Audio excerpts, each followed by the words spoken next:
So, welcome back to Third Age Reforged and to another battle replay, and today we have another free-for-all with 4 teams each playing as the same faction, and the player who sent this one to me today, here we have Portolano, who new onto the Discord because haven't received any replays from them in the past, but good to see someone else sending in some replays as well. And been a couple of weeks since we did a free-for-all, so we're going to dive right back into it as well. Want to try and make use of all the replays that people send me if I can. And this is on a map that we haven't seen in quite a while actually. We have seen it only once before, I think. It was part of the very first quote-unquote map pack that was released for this version of Reforged way back just after this patch was fresh and new. And this is the Temple of ULMOS. So it's kind of an interesting map for a free-for-all because it's kind of banana-shaped in many ways in the way that it's laid out, kind of with the sea right here. You can see that obviously the high tide mark passing over some old ruins after the sinking of Beleriand. But yes, it's going to be kind of interesting to see how this plays out, because naturally these two armies in the middle are going to be between the two armies on the extremities of the map. So they have a kind of natural advantage, but by the same token, I think the very best terrain the map has to offer is right at the back over here, so you could try and occupy this, though we have seen in recent free-for-alls certainly the politics of the thing play out in a very vicious manner, so I wonder if we will see something similar here as well. And alliances being made and broken are a big part of this, so we'll see. It's a long battle as well for a map that's relatively open in many ways, although I would say there are some areas where you can really post up and heavily defend, but we shall see. Anyway, I guess we'll start off from right to left rather than going with the player who sent me it first and foremost, and we have the Mirkwood team here represented by her Tumihai, and just in behind we also have Hidden Zed. So Mirkwood are going to be an army that's going to be fairly quick to go through because it looks like much of it is going to be hidden, and Mirkwood punting for the fact that on a free-for-all, especially on a more open map, mobility can be very, very useful because they have gone for a lot of cavalry. Not a huge fan of Mirkwood's cavalry in this version of the game, and a lot of it comes down to cavalry overall. Single HP cavalry isn't really the strongest, and that does take away from a lot of the efficiency that Mirkwood's cavalry may have had. But having said that, if you can use them in an ideal fashion, they will be very, very effective at what they do. They're very good at facing off against similar tier units in melee, cavalry, but they're also good at charging. Very good all-rounders in theory, maybe not in practice. It's a lot more difficult to utilise them, especially with their lighter armour and their easier ability to dominate with anti-cavalry tools and even missile units. The Huntsmen of Amon Lank are really the unit I'm talking about more than anything, because they are of course the single HP variant of Mirkwood's lance/spear cavalry. They are reasonably quick across the ground though, and they do offer Mirkwood a lot of mobility of course, so that's going to come into play here I'm sure, with how much open space there is on the map. It's less of a concern for the Sindar of the Girdle because they are of course the bodyguard tier cavalry unit, so that second hit point does a lot of the heavy lifting in terms of their survivability. However, in comparison to a lot of other high tier knight class units, they're still going to be a little bit more fragile because of their lack of a shield, the fact that their armour values are not that high, so as soon as those hit points are gone they will be fairly easy to kill. Having said that, they're very good against other cavalry in melee as well as off the charge, so they're very good all-rounders as long as you're willing to micro them intensely. We have more Huntsmen of Amon Lank as well. Just in behind we also have a lot of the Bows of Amenduia, the Horse Archers, which again I feel as though this kind of Horse Archer unit, which is going to be more designed for harassing the enemy and getting kills over a longer period of time, I do think the lighter nature of the Bows of Amenduia could be a bit of a problem for them moving forwards, but we shall see. There's plenty of them, so there's plenty of range pressure coming in. A lot of the budget taken up by this cavalry as well, so as much as I'm sure there are Mirkwood hidden units around here somewhere, not as much as you may think, and there are a unit of Ents over here as well, which are pretty quick and obviously good monstrous infantry. We shall see how well they can do, isolated from any sort of infantry support of course. Hidden Zed over here also has a couple of units of Bows of Amenduia, so it's a big Horse Archer presence. It'll be interesting to see how this amount of Horse Archers does, and they do have slightly better damage than most other Horse Archers of this type as well. Elves often have at least 1 point of damage more than the equivalent human units at range, and that can make a big difference at the lower tiers, more so than the higher tiers actually. More of a force multiplier after all. A couple more units of Huntsmen of Amon Lank, in fact 3 more Huntsmen of Amon Lank, though there are a few infantry units present, so they're not completely without units on foot. I'm sure that Hertumahai has some hidden as well, but the Hiriek with the armour upgrade, so a little bit more of a heavier unit. If it does come down to a slog late on between a few units, Mirkwood are equipped to at least contest that. A couple of units of heavy spears upgraded as they are. A couple of units of woodland protectors. Actually, there are some Sindar of the Girdle at the back as well, so plenty of money pumped into them. And finally, the last Mirkwood unit that we can see at the very least going to be the Elders of the Elven King. So Silverthorn arrows, if the enemy does advance towards them, it will break them up a little bit, but again, base damage, very good in melee. As far as an all-round unit goes, you could stand to do far worse. And having a multifaceted nature is probably a little bit more useful in a free-for-all like this than something like the Palace Guard would have been, given how singular they are, however good they may be at that one role of being monsters in melee. Now then, Portolano himself, we have the Numenor team here, the first one, around the central structure of the temple itself. Balagai footmen, so a bit more of a conventional army here by the looks of things. Balagai footmen won't do very well individually against the elven units, but they're obviously anti-cavalry, which is going to come into play here, certainly with Mirkwood bearing down upon them, and also they're reasonably resilient to arrows. But Numenorian shield guard and Balagai pikemen, so plenty of anti-cavalry here, though the pikes would be slightly concerned about being peppered by the bows of Amenduir in the numbers that we've seen them. If they remain covered by all these spears, it shouldn't be too much of a problem. And of course Mirkwood, even with an infantry focus, wouldn't have had any polearms to match Numenor in that sense, and there's also the shielded Rhun and Harad sentinels, which will of course come in handy to mitigate the arrow fire that Mirkwood are inevitably going to be sending their way. Got some Numenorian cohort in there as well. The higher base damage on them will be useful at dealing with what few elves there are on foot, though of course it's all well and good focusing on Mirkwood, but there are other armies on the field today, so Numenorian cohort are also one of the stronger, more solid units of line infantry that you can have in the game. Balagai footmen are in there. We've got Seafarers of Nindamos, which close range damage that is all well and good. Long range, however, against the elves and potentially some other armies on the field as well, less so, but useful enough in melee as well that you can certainly justify bringing them, and we often see the full contingent of them brought by Numenor. A couple of units of bodyguard tier units as well. Pharazim Swordmasters, 3 HP, very, very strong if it comes down to an elite fight in the late game. Numenor are very well equipped with not only the Pharazim Swordmasters with their damage, but also with the numbers and survivability of the Royal Legion of Armenelos. Plenty of good things to be said about all of these units. They do have some cavalry as well, though the Pharazim nobles on their own are going to have to be very careful because the Mirkwood cavalry can simply mob them and take them out of the battle, so Numenor are going to have to be very defensive with their cavalry and try and block Mirkwood's progress more so than go on the offense with them, even though the Pharazim nobles do have a better charge than most sword cavalry, though that does come at the expense of their abilities in melee slightly, though not against lance class units.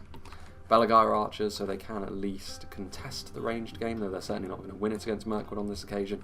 A siege weapon is an interesting one on a map as open as this, a ballista. It would force Mirkwood to come towards you, but they're going to do that with that amount of cavalry on display anyway, so I wouldn't worry too much about that if I were Mirkwood. Meanwhile, we have the Warlord playing as the other Numenorian army. More Seafarers of Nindamos, so 3 more units of them. I mean, they are on the sea, next to the sea, so they're fighting kind of on home turf. We have a trebuchet as well, no danger of Numenor being at a loss when it comes to artillery, I suppose, though with Mirkwood buzzing around them, it's not the ideal composition to be using them directly on. They're going to have to look elsewhere if they want to get the most out of that. Balagai archers as well will be looking to contest that ranged fight. I mean, plenty of Balagai archers here between the two armies will be enough to make life very awkward for those horse archers that they have invested an awful lot in. Steel bows don't really have the ammunition to do that, but they are a danger and a threat to anyone who comes too close to them. Individual units will be looking to avoid that, so I guess one army going for a little bit more of a melee focus, the other one going for far more of a ranged focus. Ardenaim shadow bows with their body piercing and the Rhun and Harad Royal Guard with their very heavy armour. Covering all bases at range, the Warlord is going to be far more of a useful opponent against Mirkwood, whereas the infantry focus might be better off against Khand, who are approaching them from the rear. Balagai footmen and some Numenorian shield guard in here to make full use of the budget, bringing more infantry, more pikes, and another unit of Pharazim nobles. So certainly not being taken advantage of on horseback, but again, Mirkwood with plenty of cavalry, potentially with a lot of cavalry are going to be canned, as we said over here. The Womb Raider playing here once again, and we all know very untrustworthy based on the recent free-for-alls we saw with him involved playing as the Misty Mountains. Today playing as canned, but not too different in terms of how you're going to be setting out, I would imagine, given the meta of the game being what it is. Nomadic Warriors, very numerous, of course, so this is something which can be leveraged in a free-for-all. You can use more expendable manpower to actually make inroads across the battlefield without worrying if it's going to cost you too much in the long run. And of course, disposable numbers can also be used quite usefully to feign weakness. Nomadic Raiders, they'll probably be waiting to move forward a little bit, considering the amount of pressure that Numenor could put on them with those long-ranged options. Now this is interesting, given how in the last free-for-all we saw mass artillery was punished by the Womb Raider and his ally. He's gone for 3 units of the Watcher. Now, this could be a masterstroke, or it could be a waste. Last time we saw it be a waste, and to be fair, it would have been a waste anyway, I think, on that occasion, because it was a ridiculous amount of artillery. It was like 5 or 6 artillery pieces, maybe even 7 actually, now that I think about it. 3 units of the Watcher is less silly. We'll see if there are more. Oh no, wait. Yeah, 6 Watcher on the field. So it's a little bit crazy. It could work though. If people are going to be overly defensive against canned, it's not going to work with this amount of rocket fire coming towards you. Makes me wonder why this battle is 50,000 frames long, because I mean, this is the sort of thing which is going to force someone out of camping, and we can see the best place to camp on the field just beyond there. Nomadic Axemen, so of course with this many Watcher, the main body of the army is going to be relatively weak. Nomadic Marauders as well, so canned are actually very open to attack here, because they've had to sacrifice an awful lot of their strength in order to bring those units of Watcher, and they've chosen to do so with their infantry, because they have actually got a fair amount of cavalry. Some Harad retainers, so more melee cavalry. Going to be plenty of horseback action here. Harad Windblades, Variag Cataphracts, and Chieftain's Vanguard, so all of the upper end units of cavalry as well, so trying to establish some sort of dominance on horseback. Easier to do as canned than it is as Mirkwood, admittedly. And the Chieftain's Vanguard as well. Solid unit of horse archers, lance knights, and of course the melee cavalry of the Windblades. And classic allies at this point in time, with Medexa once again accompanying the Womb Raider into battle. Brotherhood of the Lance is a bit of a difference, more of an aggressive cavalry unit, more fragile, like I said. Not really a huge fan of that cavalry type in Reforged, given the meta is what it is, but at least they do have the full 20 charge bonus to make up for that. I believe they do anyway. Harad Windblades and Variag Cataphracts once more. Several units of Nomadic Axemen once again, so they're trying to save money with their infantry. Nomadic Raiders, as we said, Nomadic Warriors, fanning out far and wide. Plenty of those Watchers as well. More Javelins, and to be fair, enough money left over for a single unit of Brotherhood of the Spear, so far and away their strongest infantry combatant on this occasion, but Watchers very much menacingly pointed at this army over here, and I think someone else has had a rather similar idea by the looks of things, because we move on to Harad, played by Y2K86, who I believe actually was one of the Dol Amroth players that was duped by that offer of an alliance. I doubt such a mistake is going to be made on this occasion, especially with all that artillery already pointing in Khan's direction. We'll see who comes out on top of that, although terrain being what it is, the Watcher will actually fancy its chances, even if it is less accurate at hitting individual targets. Southron Warband, fanned out across the battlefield. Haradrim Spearmen as well, so once again we're seeing a very similar thing here, saving money on the infantry, going full in for the artillery, 3 units of catapult and 1 unit of ballista. The Watcher may get lucky, but if it comes down to targeting, like I said, the Haradrim artillery here will be just fine, and a bit of cavalry support as well, less so than can have available to them, admittedly, the Black Serpent, so Harad are actually kind of need the artillery fight to go in their favour. Otherwise it's going to be very, very difficult for them. They're not going to be able to move out from this area, but if they don't move out from this area, the Watcher will continue to rip them apart. So we shall see. And the other army here, we have T.S. Niehoff, who has got more Black Serpents. No artillery by the looks of things though, with some Muhad Beast Hunters, some Haradrim Archers, some Demons of the Desert, plenty of ranged units in all fairness, Southron Archers, plenty of them, Muhad Beast Hunters. So moving forward, I think what we're seeing here is an example of players trying to tailor, rather than 2 individual army compositions that they make and then try to play together, they're instead more than one. We've seen, I think, they're trying to make their armies become one big army, which may be the better way of doing it, but you need to have good communication if that is the case. A huge amount of ranged units here, which might make them more able to try and hold up in this position. And we do have some infantry as well, with some Southron Warband Once again, the armor-piercing spears, some dismounted serpent guard with the armor upgrade, trollmen, which I was about to say is surprised we haven't seen any trollmen given how effective they always are for Harad, but here they are, hiding away here in the back corner, and some serpent's fangs. Poison projectiles in the late game could be a bit of a difference maker, and as if that wasn't enough, right at the sea's edge, out that way, somewhere beyond the horizon, though unreachable, lies Valinor. We have the champions of Nafarat, one of the last units you would expect to see on this point, but away from the lighthouse we go, and I think I will make a little cut because I don't know exactly what's going to kick this battle off. I think the artillery is still out of range from one another, I believe anyway, so there will be a little bit of manoeuvring, I think, but I imagine it won't be a very long cut at all, so I'll rejoin when the battle is about to get underway. So somewhat surprisingly, we are actually going to rejoin the situation rather quickly here, and as soon as I do, of course, I get a Discord ping. You'd love to see it. But a direct hit on the Sindar of the Girdle, perhaps a fortuitous one from the Numenorian trebuchet, and I think immediately we're also going to see the swarm of horse archers move forward, which if you do want to do damage with horse archers, I suspect, having this amount of them, and them being elves as well with that increased damage, is going to help you significantly. The mobility is going to be a problem here for Numenor, because they can't really chase the elves either. They're going to need to rely on their own foot-bound archers in order to do that, but of course most of the archers are part of the Warlord's army, so at least initially we're going to see Portaleno's army put under some pretty significant pressure from all of these missiles. And as much as it is only really the Balagaya footmen taking the brunt of the damage so far, the Numenorian army is not really big enough to be able to sustain this kind of pressure for an extended period, but we'll see.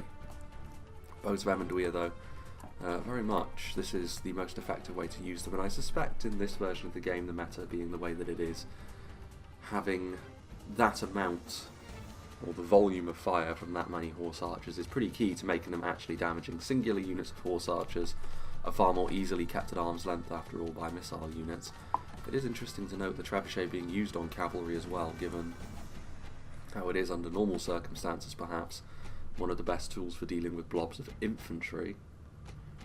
Going after cavalry with them is more likely to result in misses, but they managed to get a pretty decent hit onto, far and away really, the most dangerous singular unit of cavalry. You can see the bows of Amenduia, but now we're starting to see a little bit of a counter-fire. Flaming shot isn't really worthwhile because you're not going to be able to rout off these bows of Amenduia all that quickly, but we can see the battle splitting off into what are going to be two very different engagements, with the much more open one between Numenor and Mirkwood over here, and then the much more enclosed one between Can and Harad over here, which, like I said, is going to come down largely to whoever can get the most out of their artillery initially, I would suggest.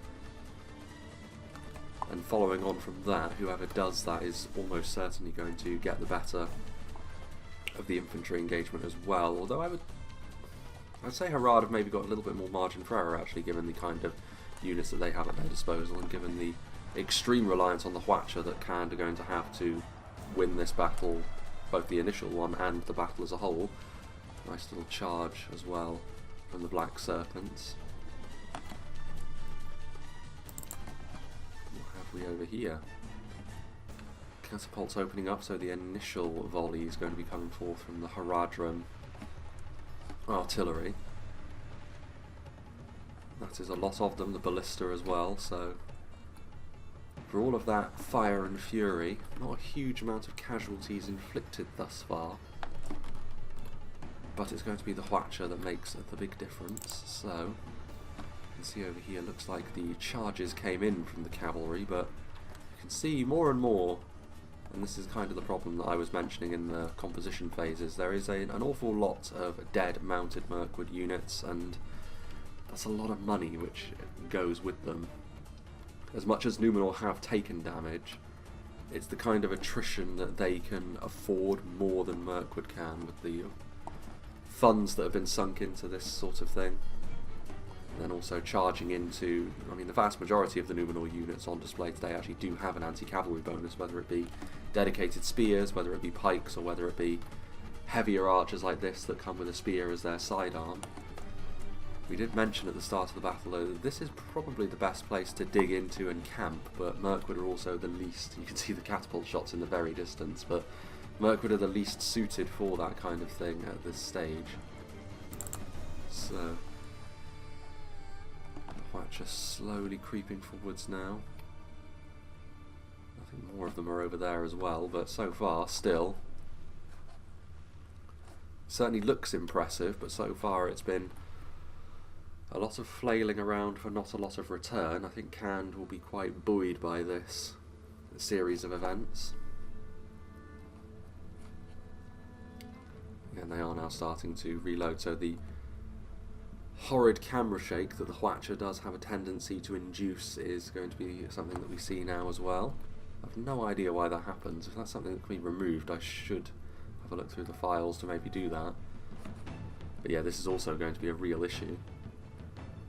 We've seen the artillery from Harad be attempted to be utilised in this manner, but the Watcher is the one which really shines in this kind of situation. Of course, stray shots, we've already seen one catapult fall, no more yet, which is quite fortuitous, I would say, for Harad, but that sort of thing is going to force Harad to do something.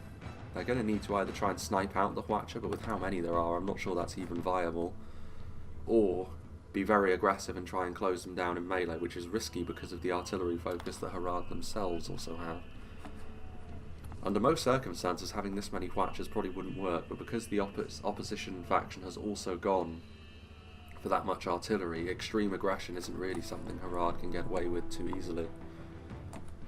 Definitely something to bear in mind moving forwards. Nomadic Raiders taking a hit. But again, nothing too devastating so far.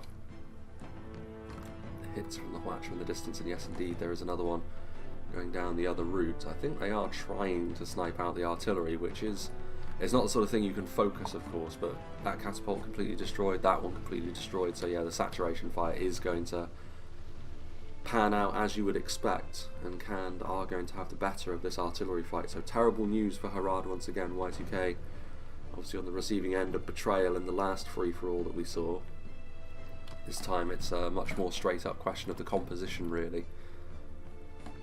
And it will free up more of the Watchers as well to simply go after the Harad infantry force. And they will need their Watcher to do a lot of the heavy lifting, because let's not forget the Candish infantry is not brilliant. So even with a decent amount of damage done to the infantry, Harad would have the edge there. Brotherhood of the Lance, although they are actually going after already routing units, so padding out the kill count there as more of the Watcher rockets bombard the Harad position. Well, cavalry still tangling with one another. Mirkwood trying to get in and around Numenor still. Steel bows are taking a good amount of damage. Is it worth a full trade of a unit of Huntsmen of Amon Lank and presumably a little bit of the ammunition from the bows of Amon as well? Not sure. There's a lot of resources to sink into this sort of thing. Balance of forces is evenly matched, which is surprising from spears, but they've taken a lot of damage at this point than our Royal Guard, so again, the sheer amount of cavalry that's on the field is making something happen at the very least. Fires and nobles fleeing off into the distance as well. What have we here? Ballista shifting around, a lot of dead Numenorians on the floor here, most of them Balagai units and seafarers. Mirkwood still have their infantry force as well in the far distance, but in order for them to be successful against the Numenorians, more damage is going to have to be done, but it is possible that they could enact such things. Already having a look at the damage inflicted and the fact that, you know, Mirkwood's units are pretty good on an individual basis. Most of Amandwir charging in. It really is just a matter of whether Numenor can withstand the attrition. Even then though, even if Numenor are weakened sufficiently and Mirkwood beat them, will they then be able to go on? Will either side be able to go on and beat their opposite number who wins on the other side of the field? We shall see about that, won't we? Ballista's still active. Shari Shadows moving back. Mounted Rangers, another dangerous thing. Demons of the Desert, Serpent's Fangs.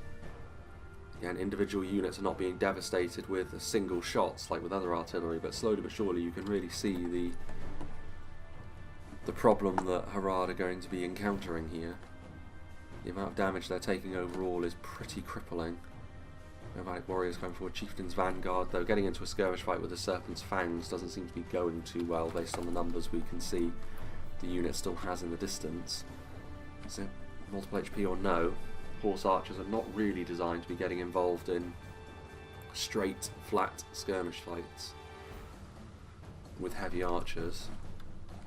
On the other hand, the Serpent's Fangs are also taking decent damage from the Candish artillery, more of the impressive infantry units that T.S. Niehoff brought to the table.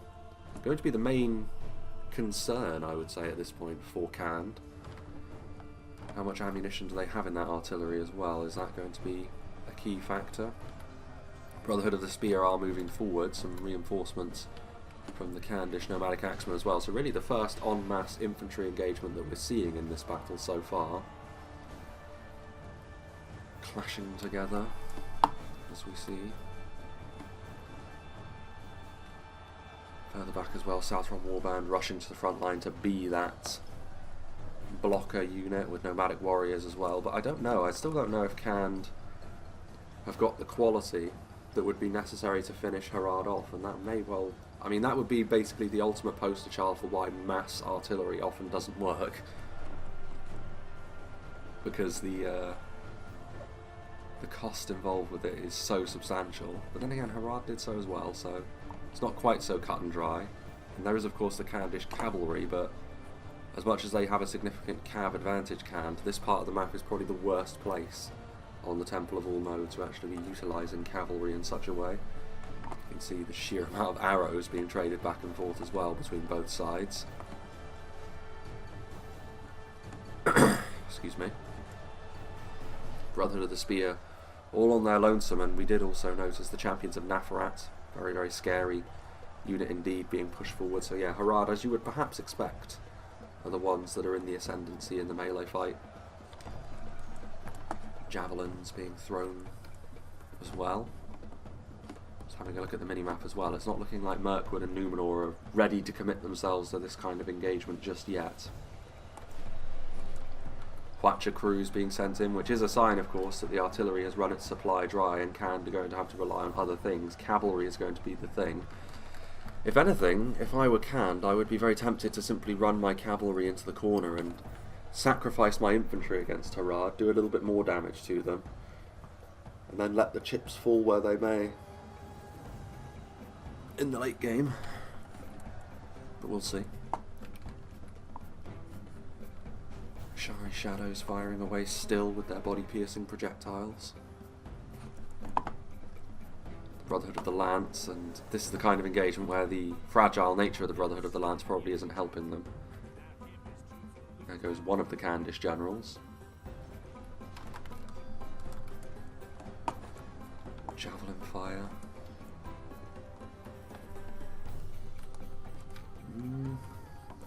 Shari Shadows marching, well, galloping their way into place as well.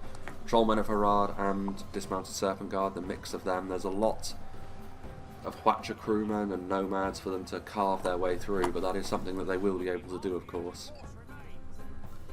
Nomadic Axemen with a bit of armour piercing, fighting the superior in quality Haradrim infantry to a standstill at the moment, but I don't think that will last, especially not with the Shari Stalkers on hand. That body piercing will be very, very nasty.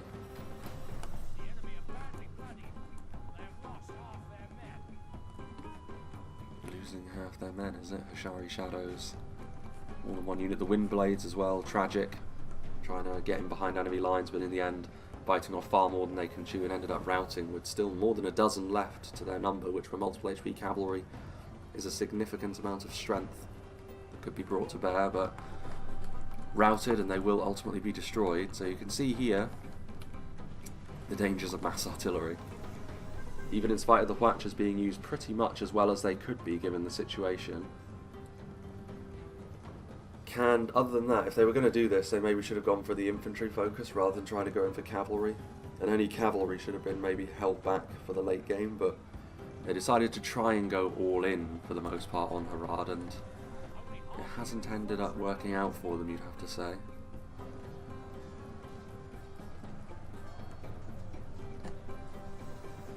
Victory seems certain. Only a fool could lose this battle for Southron Warband going up against nomadic marauders.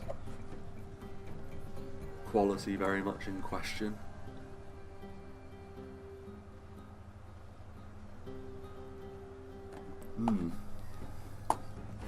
Black Serpent's able to rout off the elements of the Candish force that still remains. And they'll be able to do the same in double quick time to the nomadic raiders as well. The Southron Warband victory almost a certainty for them. Some cavalry way in the distance there, I can see their silhouettes, and yeah, the very cataphracts. They would do well to not involve themselves in this fight, because full strength lance knights, which the cataphracts are the sort of thing which can win you the game from a very disadvantageous mid-game position in a free-for-all, as long as people don't recognise you as too much of a threat. So they've managed to dig themselves out of a hole, Harad, against Cand over here, and you'd have to say that for the most part it comes down once again to composition, as much as I did mention Y2K on the receiving end of the composition a minute ago with the Watcher barrage, but in the end the extremely poor quality of the Candish infantry has allowed Harad to utilise their muscle in that regard to go on to win at least their initial engagement at a cost, but still, once again, they're not going to be able to utilise their full artillery composition in quite the way maybe they would like, but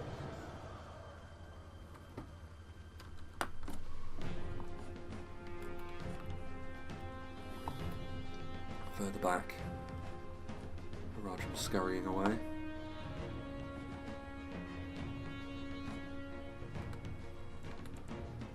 Nomadic raiders as well, so trying to save more than just a couple units of cavalry, which may paint a bigger target on their backs as the battle goes on, in all fairness. But we shall see. A lot of routing units as well. See what's happening over here. We can see the Mirkwood cavalry still buzzing around Numenor, but Numenor still very much in defensive shape. Starting to see Mirkwood infantry start to move forward a little bit more so. Elders of the Elven King front and centre, which does mean that the Numenor archers are quite rightly attempting to focus them down. And I think based on the way this fight is going, we're going to go up to ×2 speed as and where we can. I mean, this is a very long free-for-all after all, which means there's probably going to be a mid-section of the battle where once again people start dancing around one another. Let's not forget that Cand are still a factor in this battle, as Harad are. And they're going to have to get involved at some stage as well. In fact, you know what, this is a job for ×6, I think. Trading back and forth. Archer to archer, of course, Mirkwood don't tend to do that well in skirmish fights, especially not against heavier factions like Numenor, but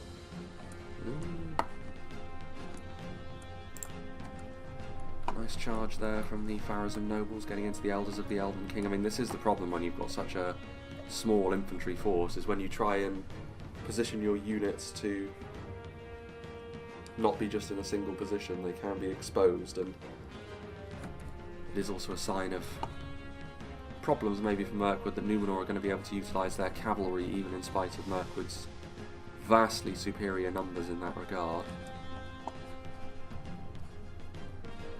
Just in behind, the Numenorians are also pushing into Mirkwood territory at this point, trying to take advantage of the lower Mirkwood numbers.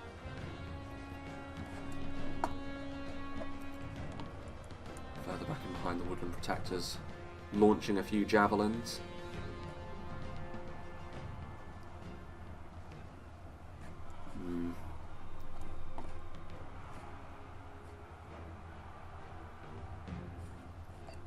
Well, I mean, this is probably going to end poorly for Mirkwood, right? I mean, they're going right up to the red line here. There's nowhere left for them to run, unfortunately. That might be skirmish mode, actually, now that I think about it. Sort of thing that we don't see an awful lot of, but trying to flee from the Numenorians. They're not routing, though, so when they get to the red line, that is the end of where they can retreat to. Cinder the Girdle were thinking about charging in there, but actually thought better of it, maybe because it is Numenorian Shield Guard. Problem that Mirkwood do have, though, is much of the Numenor roster at this point is Numenorian Shield Guard. have it. I was going to say swordmasters, but no, nobles trying to charge through the Mirkwood position. That's maybe less recommended considering the two-handed weaponry that the Elders of the Elven King do wield. The Ents also moving into place. Lots of damage being done quickly to both sides, but, well, there goes the Harad General. Variad Cataphracts actually spying an opportunity there. Nurad Windblades, do they return from routing? If so, that's pretty fortuitous, and the Candish forces that are stragglers, I find it hard to believe that Cand would do this without realising what would happen. Cand maybe pulling back their cavalry made them lower their guard a little bit, and so as a result, these units that have been left behind getting roundly dealt with.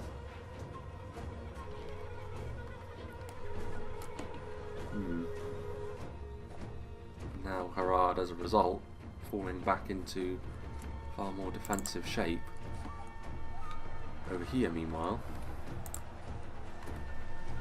the Hiriek doing a good job at holding onto the front line, in all fairness, against the Balagaya footmen, but as soon as more numbers from Numenor start to swamp over the position, that will surely change. Naru Sentinels not in the ideal formation as of yet, but as soon as they are, it's the sort of thing which again Mirkwood are going to struggle to deal with now that all of their missile units are either very low on ammunition or being actively engaged in melee, or both.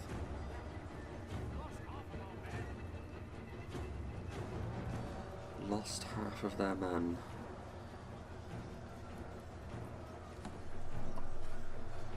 So Mirkwood have at least managed to inflict fairly hefty casualties on Numenor, and indeed there goes the general.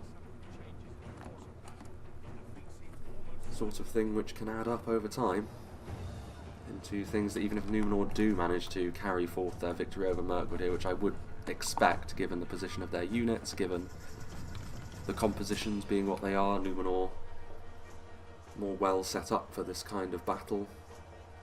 But will they be then able to carry forth their victory to Cand and Harad? Maybe sensible compositions here are going to be what carries the day for Numenor, because all of the others, whether it be the cavalry swarm of Mirkwood or the artillery madness of both Cand and Harad,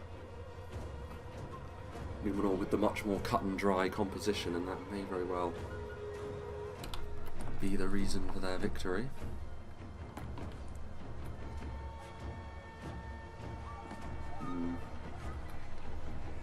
Victory is a distinct possibility still on parts of the front line for the Mirkwood infantry, so Numenor can't afford to rest on their laurels too much. I think they've been trying to get away with not committing everything, which, if they had done, Mirkwood would probably already be on the run, but seeing as they haven't, they have, as a result, left themselves more open for damage. Huntsman of Amonlank taking a point-blank hit from the Seafarers. The charge did land, though, so it wasn't for nothing for Mirkwood, but at this point I think simply weakening Numenor is probably the best they can hope for, unless they are squirreling away some of their units for the late game.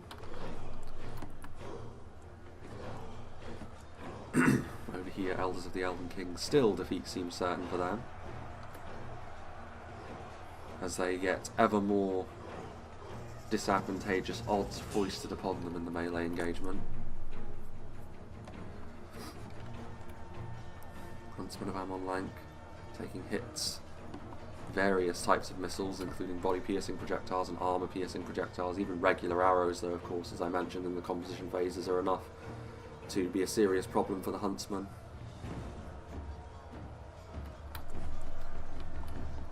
Wooden Ram Patrol as well. Elders of the Elven King, the other unit of them trying to do what they can, but more infantry units rushing to engage them. Candish cavalry moving back, all of the abandoned Watchers after the ammunition was all expended. Harad simply still waiting on this outcropping of rock, not feeling the need to move forward as it stands, and nor should they really. Can do still have a presence over here, nomadic raiders shooting into them. Perhaps they've come to a mutual agreement that continued attacking of one another is going to result in neither of them winning, and given the amount of units both have left, That is understandable. Harad can't actively move off this part of the map either now. Given the lower numbers they have, the Candish cavalry would be enough to basically make sure they wouldn't win. All continuingly good news for the Numenorians.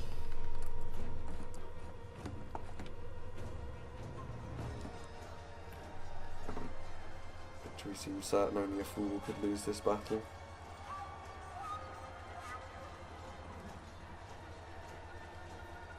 But maybe that is true of the battle overall as well, because more and more I'm seeing Numenorians look fairly comfortable in their position in the battle.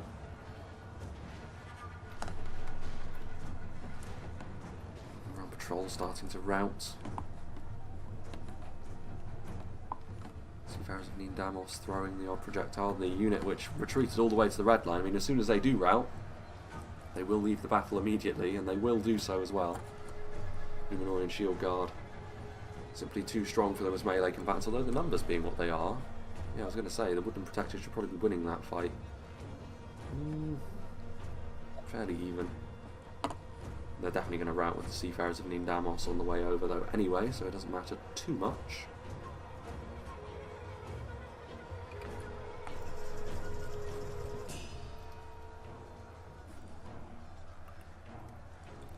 Victory seems certain for them now. And Numenor is going to be successful. And interestingly enough, I think, with the routing of this unit, just having a cursory glance around, I mean cavalry is still here, but based on the pacing of this battle and the positioning of all the other armies, unless Rhun and Harad intend to go for another round, which it looks like maybe they are, so yeah, never mind. I take back what I was about to say. I was about to say we, for the first time in a long time, we might be meandering our way towards a cut mid-battle, which we may still see in this one, to be fair, with a 50,000 frame free-for-all on, like I said, a strangely open map for that amount of frames. Free-for-alls do tend to result in longer battles because people do tend to dance around one another a little more so, but still. Reloading from the nomadic raiders.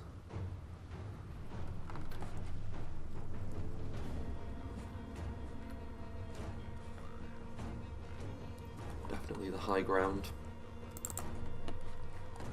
being utilised.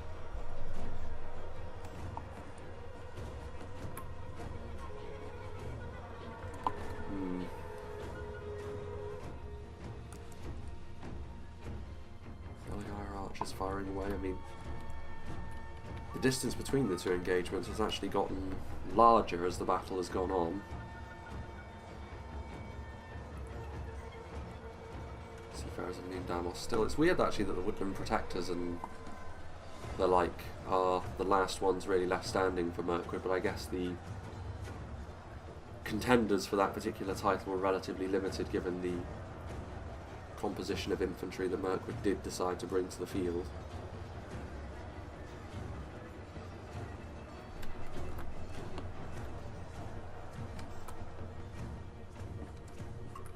Hunter on Lank sweeping across the field still, so Mirkwood still with a decent amount of cavalry. It's the sort of thing which in the late game could be enough to make the difference, I suppose. More charges coming in. So Numenor, it's not as if they've taken no losses at all. Mirkwood have done what they can. It's a very difficult task that they gave themselves with that composition, but still, Numenor should be the ones, I think, with a target on their backs, given their position on the field.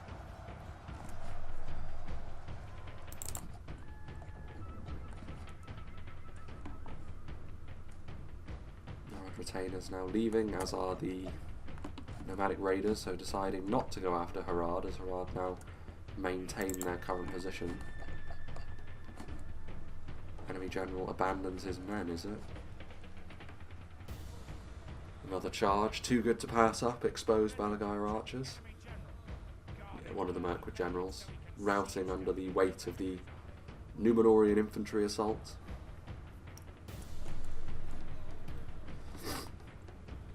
Another javelin volley, scything through more of the huntsmen, and that means Mirkwood are going to leave. So this maybe another guy with pikemen charging in a suicidal fashion forward, but this isn't going to be too important anyway. So I am, in the end, going to make a mid-battle cut, because Mirkwood, there's no way that Mirkwood are going to turn around to try and deal with, well, again, these little bitty engagements. I have to say, recording these battles is probably not my favourite. As much as free-for-alls do break up the siege battles, at least in a siege battle, there's something of note happening at all moments, whereas these are just bites at the heel, basically. Another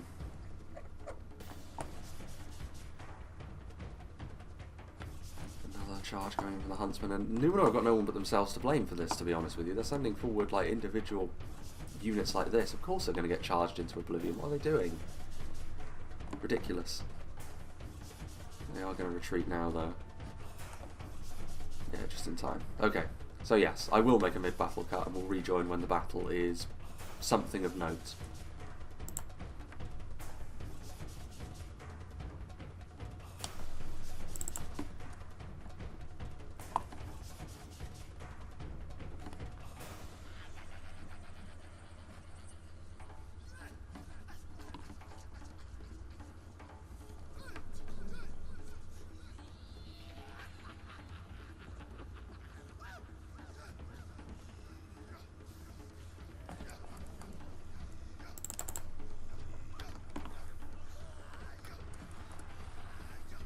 Alas, my plan to shorten this battle in some capacity has been foiled, as a whole bunch of Mirkwood units have revealed themselves from hiding. A load of Greenwood Watchers, a load of Woodland Realm Axemen as well, Wardens of Ammon Lank, and they are blocking Harad's advance. So we are going to rejoin here, though we are going to maintain the ×6 speed. I'm sorry, but like, again, this is a long battle, and I have to be honest, I'm not feeling particularly well today. But I've started, so I shall begin. Ashari and Greenwood Watchers charging in to face one another down.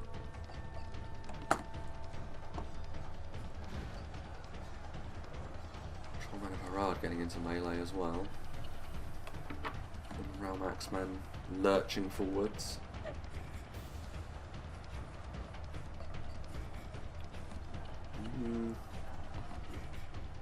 Shari and Wardens of Ammon Lank facing off against one another. The armour piercing of the Wardens of Ammon Lank probably not actually all that effective.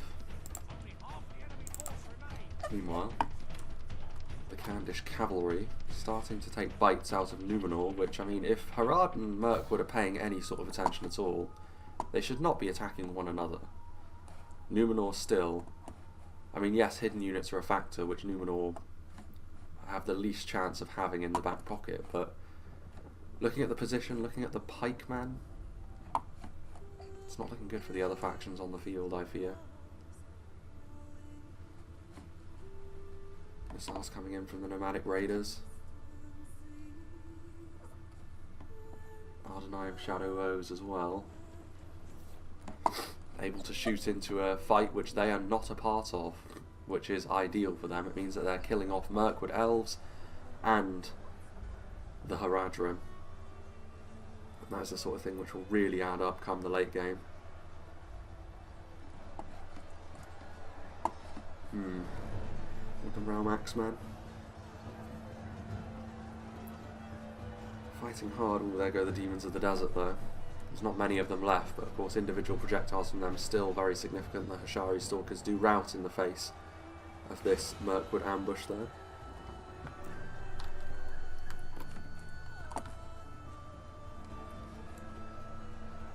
Hashari pretty good in melee against the elves. Trollmen maybe less effective against this class of elven unit. Their sheer stats and damage values may still be enough though.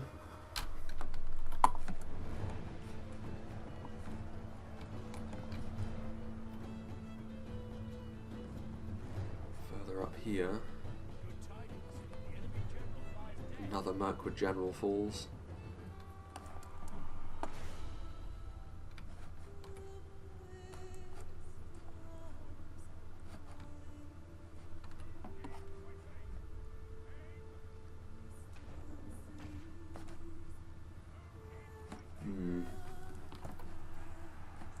cataphracts going after more exposed units of Numenorians. And Woodland Realm Axemen are the target of their ire. I'm probably missing a few of the charges from Canned, but to be honest, here and there, bigger engagements take priority. And this is, once again, Harad and Mirkwood continuing to tear lumps off of one another, reducing their chances of any sort of victory in the late game. The hit coming in from the artillery, which Numenor still having artillery available to them, is another reason why they should cease with their foolishness over here. Mirkwood moving up over here. I think Trollmen are still fighting. I don't know based on how they're trying to position themselves, if they're trying to peel themselves away from one another, but it may already be a bit late for that.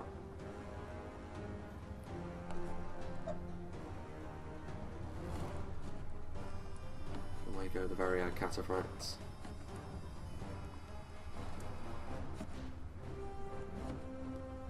Huntsman around on Lanka shaken.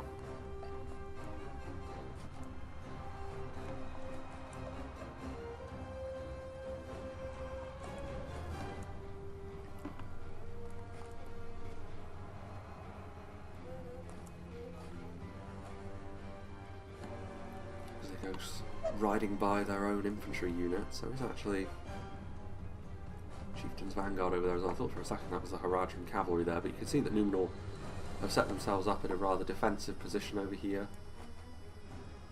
The Realm Axemen are routing, Huntsman of Amon Lanka over there. Mirkwood consolidating their forces, but yeah, at this point, I don't know. I mean, this is a situation where I think all of the opposing factions to Numenor at this point are looking at their position, looking at what resources they have left available to them, and are probably thinking, well, this is going to be a little bit dicey.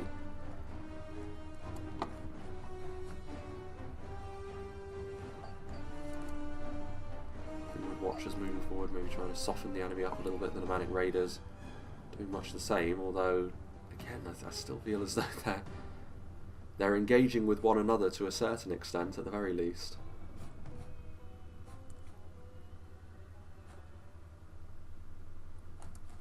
And then Brotherhood of the Shadows.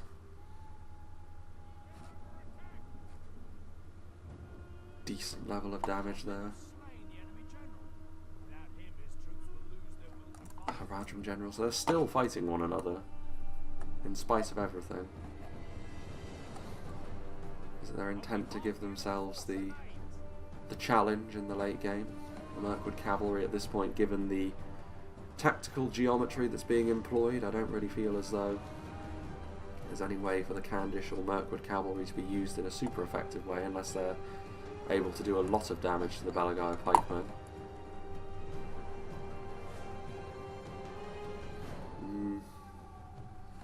Don't know. Still missiles from Numenor as well, which are being used to decent effect, trying to weasel their way into the Numenorian geometry.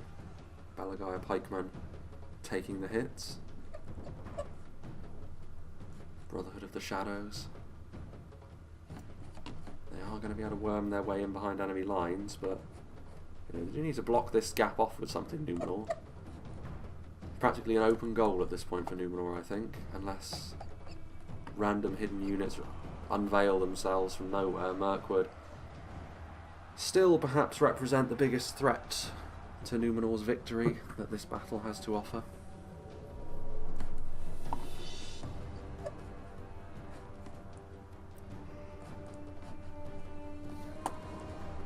There's a lot of Brotherhood of the Shadows, though, that have revealed themselves as well. So another aspect to Canned's trickery. The Moon Raider and Medex are trying to unveil their latest attempt to win the battle in a non-straight up way. I don't know if the Brotherhood of the Shadows have got quite enough between them. I mean, 4 units of them is significant, especially if Mirkwood do elect to attack fully from the other side, but it's a big ask. And there's still units like the Pharazim Swordmasters and Royal Legion of Armenelos to consider.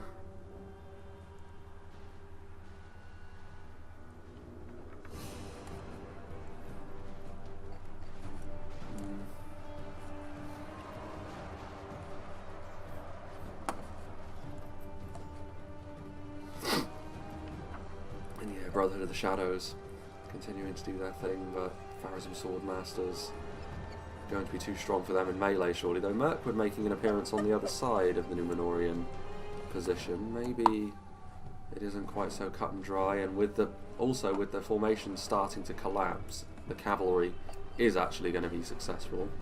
With the geometry failing, Numenor may be finished.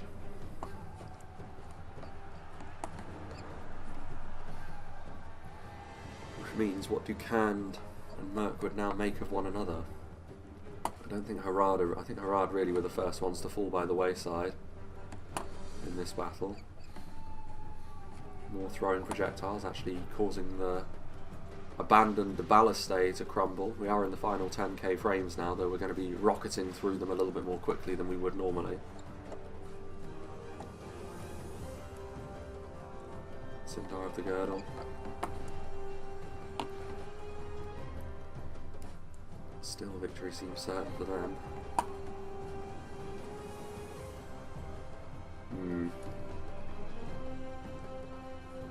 Brotherhood of the Shadows continuing to make a nuisance of themselves. But I don't know, I mean, in combination with the Variag Cataphracts, that could be the winning combination at this point. Are we going to see the same team win for the third free-for-all in a row? This time with a whole bunch of hidden assassin class units, backed up by a little bit of cavalry. 23 Rhun and Harad Sentinels could be the sort of thing to win this game all on its own, but not if it gets surrounded by infantry, it won't. Once again, the engagement breaks off. Another one of the eccentricities of a free-for-all.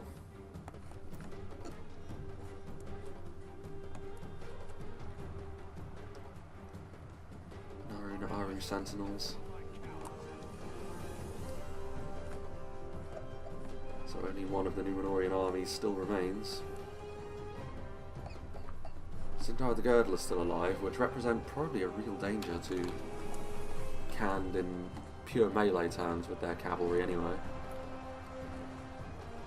The Horns of Ammon Lank do receive a charge, Sindar the Girdle doing the same.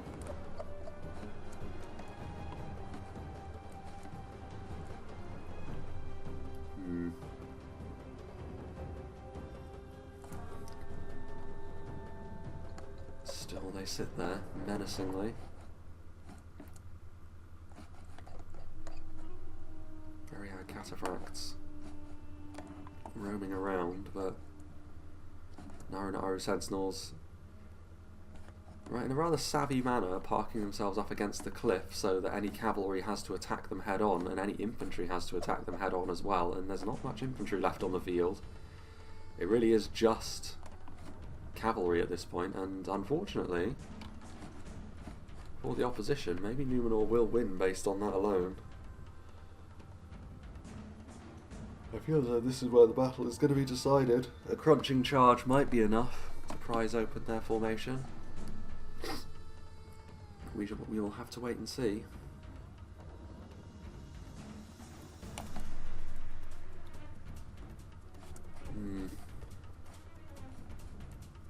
I mean, they're clearly waiting. They've got no choice, though. They decided to bring cavalry as their composition. Numenor advancing out from this position would be suicidal for them. So, they've got to do it. They've got to move in at some point, Cand and Mirkwood. I fully back Numenor doing this. If you bring a fully cavalry-focused composition, you can't expect people to accommodate you when your cavalry is going to get slaughtered by a straight-up charge.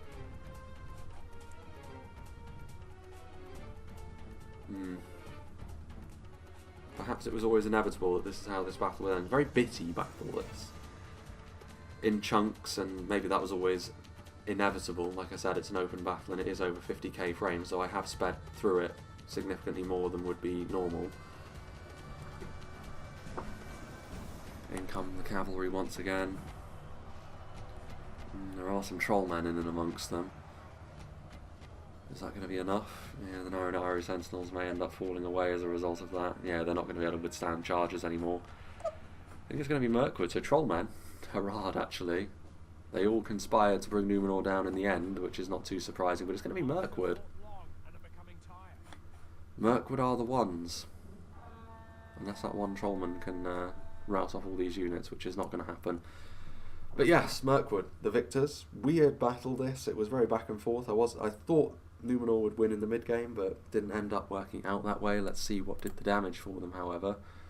Again, casualties inflicted on a Mirkwood army of that nature are never going to be that high, but the Royal Legion of Armenelos and Pharazim Swordmasters late on did earn their keep. Numenorian steel bows as well. I mean, skirmishing back and forth with Elven Horse Archers was always going to be the order of the day, so difficult, interesting kind of battle by Portaleno. Like I said, it's not really the best battle to record though, because it's super long, and because the battle is very bitty and in chunks, it doesn't make for... It's a really interesting battle to analyse, but it's not the best battle to record and talk about, which is kind of the problem with free-for-alls in general, and perhaps why they're a little bit less popular on the channel than siege battles and the like. But still, it is good to get a little bit of variety. We've seen all manner of free-for-alls of late with different strategies and different paths to victory seen, so at the very least there is that.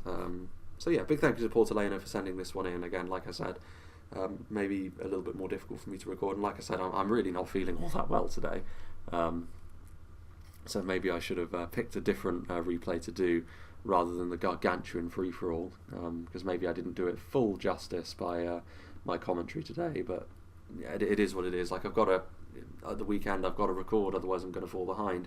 You've got to love the way that YouTube algorithms work, but yeah, it is what it is. So again, big thank you to Portaleno, and apologies if I wasn't on top form today, but it is what it is.